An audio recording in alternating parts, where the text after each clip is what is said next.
लमही नगरपालिका र राजपुर गाउँपालिकाको पेनाल्टी सुटआउटमा लमही नगरपालिकाले 1 गोल प्रहार गरिसकेको छ। दुवै टिमले राम्रो प्रदर्शन गर्दा गर्दै पनि अन्तिममा दुवै टिमले 1-1 गोल गरेर बराबर भइसकेपछि यति बेला पेनाल्टी सुटआउट गर्ने चलिरहेको छ र यसमा लमही नगरपालिकाले 1 गोल प्रहार गरेको छ। अब राजपुर गाउँपालिकाबाट जर्सी नम्बर 12 आइसक्नु भएको छ।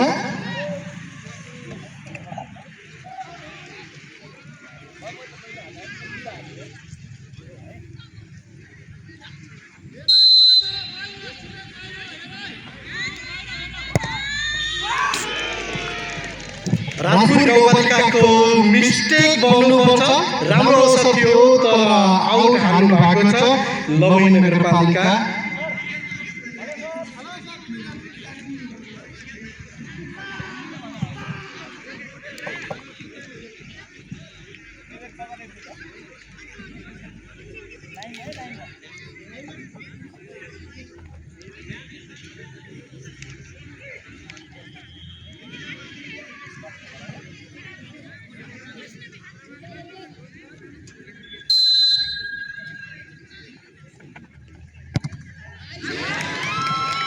लमही नगरपालिकाले पनि आउट हालिसकेको छ।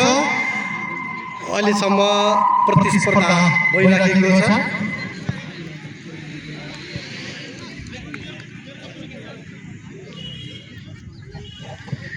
गढवा गाउँपालिका स्थापना दिवसको अवसरमा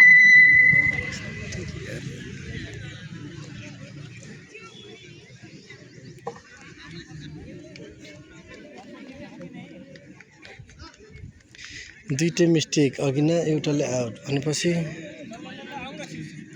जनता माध्यमिक विद्यालय गढवाको खेल मैदानमा जारी चौथो पालिका स्तरीय खेलकुद प्रतियोगितामा यति बेला राजपुर गाउँपालिका भर्सेस लमही नगरपालिका बीचको मैत्रीपूर्ण फुटबल प्रतियोगितामा दुवै टिमले 1-1 गोल गरेर बराबर भएपछि ल अहिले चाहिँ प्रतिस्पर्धा भइरहेको छ।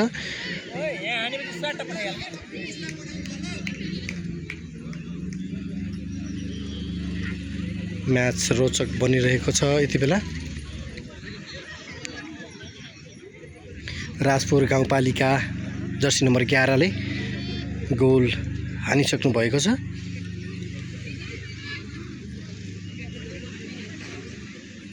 अब लमही नगरपालिका जर्सी नम्बर 3 ले भने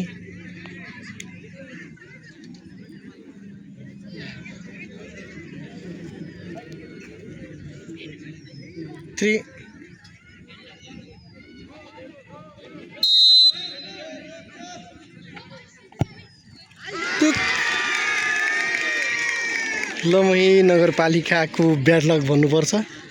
राम्रो अवसर थियो।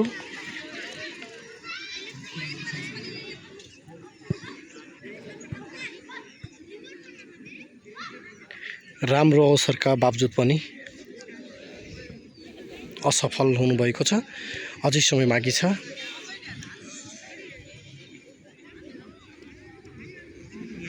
राजपुर गाउँपालिका जर्सी नम्बर 9 आइपुग्नु भएको छ।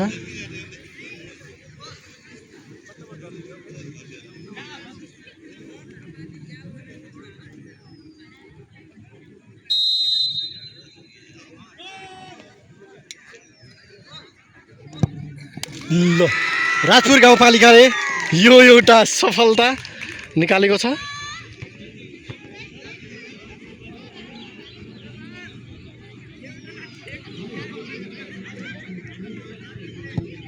अब मौका लमही नगरपालिकालाई।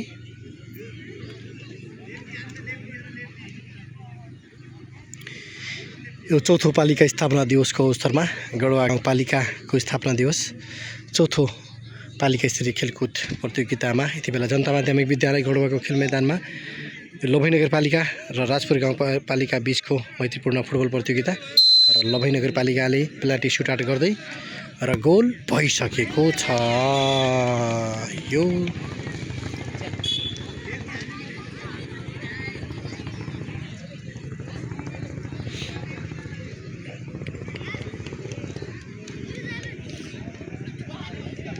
दौड्न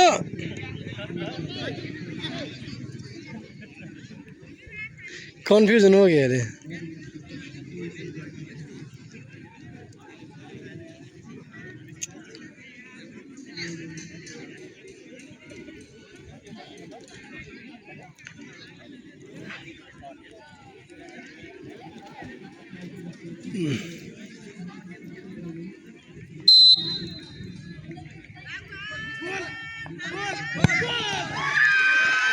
राहतपुर गाउँपालिका पेनाल्टी सुटआउटमा जर्सी नम्बर 10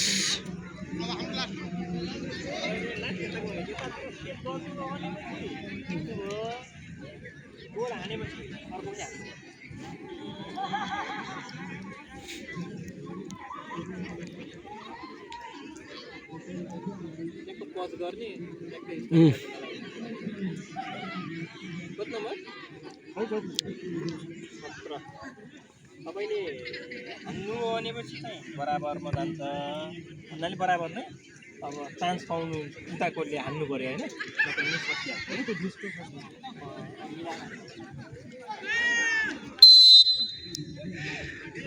जित्ने पोस्ट छ र गोल भइसकेको छ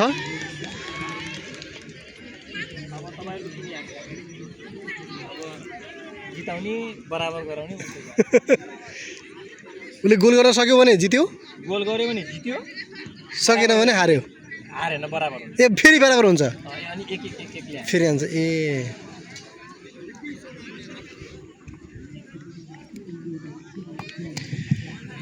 अहिलेको गोल जसरी पनि राजपुरले हाल्नुपर्ने हुन्छ यो गोल हाल्न सक्यो भने राजपुरले यो आजको खेल जित्नेछ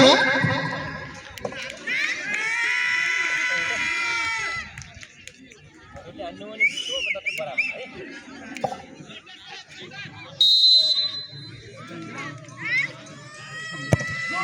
राजपुर गाउँपालिकाले यो म्याच जितेको छ नवै नगरपालिका बीचको कडा प्रतिस्पर्धाका बीच राजपुर गाउँपालिकाले आजको यो मैत्रीपूर्ण फुटबल प्रतियोगिता जित आफ्नो पल्टामा पारेको छ र धेरै धेरै बधाई दिन चाहन्छौँ। अबको खेल पुनः सञ्चालन हुनेछ केही समयमा।